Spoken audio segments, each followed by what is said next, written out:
வணக்கம் my neighbours, நீங்கள் யாவரும் நலமாக இருப்பீர்கள் என்று நான் நம்புகிறேன். பைசன் காலமாடா படம் பார்ப்பதற்கான வாய்ப்பு கிடைத்தது.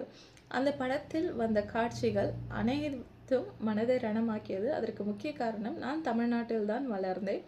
தமிழ்நாட்டில் வளர்ந்திருந்தாலும் இப்படி ஒரு சமுதாயம் உள்ளது, அந்த சமுதாயத்திற்கு இப்படி ஒரு அழுத்தங்கள் உள்ளது என்பதை பார்க்கும் பொழுது மிகவும் சங்கடமாக தான் உள்ளது.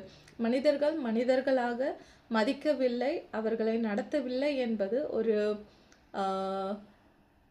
மோசமான சூழ்நிலை அல்லது கொடூரத்தின் உச்சம் என்று நாம் குறிப்பிடலாம். மனிதர்களை மனிதர்களாக மதித்திருந்தால் நாம் எப்பொழுதோ முன்னேறி இருப்போம் என்று நான் நினைக்கிறேன். நாம் முன்னேறாததற்கு காரணம், மற்றவர்களை அடிமைப்படுத்த வேண்டும், கொடுமைப்படுத்த வேண்டும், அவர்களை வளரவிடக்கூடாது என்பது அநேக மக்களுடைய நோக்கமாக காணப்படுகிறது என்பது இதில் தெரிகிறது. இந்த படத்தில் அனைத்து காட்சிகளும் மனதிற்கு ஏற்றுக்கொள்ளக்கூடியதாக இருந்தது. ஆனால் அதில் வந்த சண்டை காட்சிகளை ஒருபொழுதும் ஏற்றுக்கொள்ள முடியாது.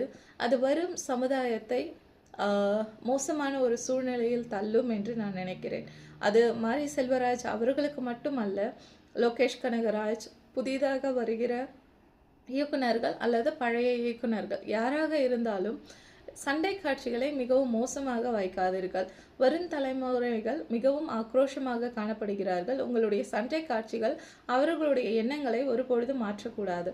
மற்றபடி பைசன் காலமாடா படம் மிகவும் நன்றாகவே இருந்தது. அதை எடுத்த இயக்குனர் மாரி செல்வராஜ், அதில் பங்கேற்ற அனைவர்களுக்கும் என் நெஞ்சார்ந்த நன்றிகள், பாராட்டுகள். நன்றி.